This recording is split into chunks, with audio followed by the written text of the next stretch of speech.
गांव में रहने वाला एक नौजवान लड़का पुरानी बुरी यादों को ना भूल पाने और एक ही चीज के बारे में बार बार सोचने की आदत से परेशान था। अगर उसे कोई कुछ कह देता या फिर उसके साथ कुछ थोड़ा सा भी गलत हो जाता तो वो बस उसी एक घटना के बारे में पूरे दिन सोचता रहता। वही बात उसके दिमाग में हर समय घूमती रहती।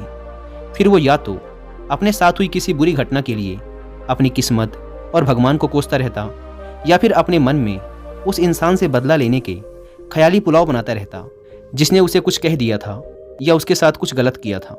अपने इस ज़्यादा सोचने की आदत की वजह से ना तो लोगों के साथ उसके अच्छे रिश्ते थे और ना ही वह किसी काम को अच्छे से कर पाता था। वह हर समय तनाव व मानसिक अशांति की स्थिति में रहता।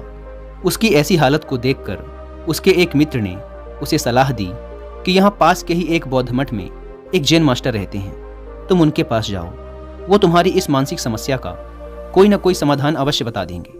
वह नौजवान लड़का जैन मास्टर के पास जाता है और अपनी समस्या उन्हें बताता है कि कैसे वो एक ही घटना के बारे में बार बार सोचता रहता है और पुरानी बुरी बातों व यादों को भूल नहीं पाता।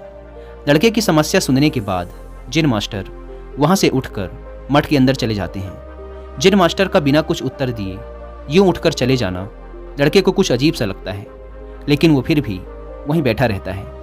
थोड़ी देर बाद वह देखता है कि जैन मास्टर मिट्टी की गिलास में पानी भरकर उसकी तरफ चले आ रहे हैं। जैन मास्टर लड़के के पास आकर खड़े हो जाते हैं तो लड़का भी उनके सामने खड़ा हो जाता है।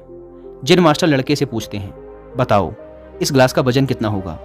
लड़के ने कहा, मैं एकदम सटीक तो नहीं बता सकता, लेकिन इस गिलास का वजन बहुत ही कम है। अब जैन मास्टर ने गंभीर होकर कहा, मेरा प्रश्न ये है कि अगर मैं इस गिलास को थोड़ी देर तक ऐसे ही पकड़कर खड़ा रहूं तो क्या होगा? लड़के ने कहा, कुछ भी नहीं होगा। जैन मास्टर ने फिर पूछा, अगर मैं इस गिलास को इसी तरह 1 घंटे तक पकड़ कर रखूं तो क्या होगा? आपके हाथ में दर्द होना शुरू हो जाएगा। लड़के ने कहा।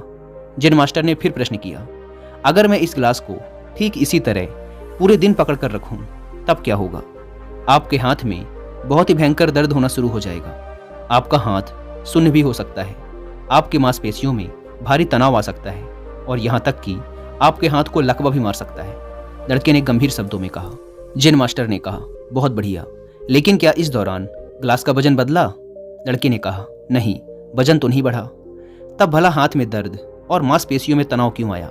जैन मास्टर ने पूछा। बहुत समय तक पकड़े रहने के कारण, लड़के ने जवाब दिया। जैन मास्टर ने फिर प्रश्न किया, अब इस दर्द से छुटकारा पाने के लिए मैं क्या करूं? गिलास को नीचे रख दीजिए। लड़के ने कहा। जैन मास्टर ने कहा, बिल्कुल सही, और जीवन की परेशानियां भी कुछ इसी तरह होती हैं। इन्हें कुछ देर तक अपने दिमाग में रखिए और लगेगा कि सब कुछ ठीक है। उनके बारे में ज़्यादा देर तक सोचिए और आपको पीड़ा होने लग जाएगी, और इन्हें और भी देर तक अपने दिमाग में रखिए, फिर ये आपको अशांत व पागल करने लग जाएंगी और आप कुछ भी नहीं कर पाएंगे। जैन मास्टर ने लड़के की तरफ इशारा करते हुए कहा, अपने जीवन की पिछली गलतियों और घटनाओं के बारे में सोचना जरूरी है, लेकिन उससे भी ज़्यादा जरूरी है उनसे सीखकर आगे बढ़ना। अगर तुम एक ही बात को पकड़कर बैठे रहते हो तो ठीक उस गिलास की तरह यह भी तुम्हारे जीवन में दर्द पैदा कर देगा। अगर तुम आज अपने अतीत को लेकर बैठे रहते हो तो ये आज भी तुम्हारे हाथ से निकल जाएगा और फिर तुम भविष्य में इसके लिए पश्चाताप करोगे।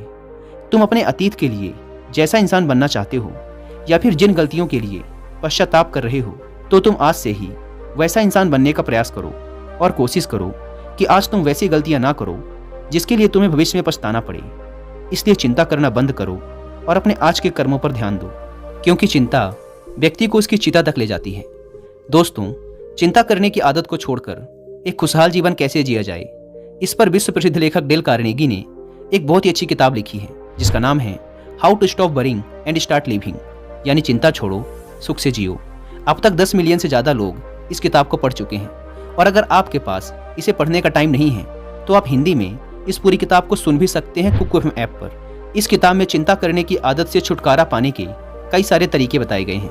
मैंने भी इस किताब को 2 बार सुना है, और अगर आप चाहें तो आप भी कुकू एफएम को डाउनलोड करके ये किताब और ऐसी ही हजारों किताबों को ऑडियो फॉर्म में सुन सकते हैं, वो भी अपनी मनपसंद लैंग्वेज में।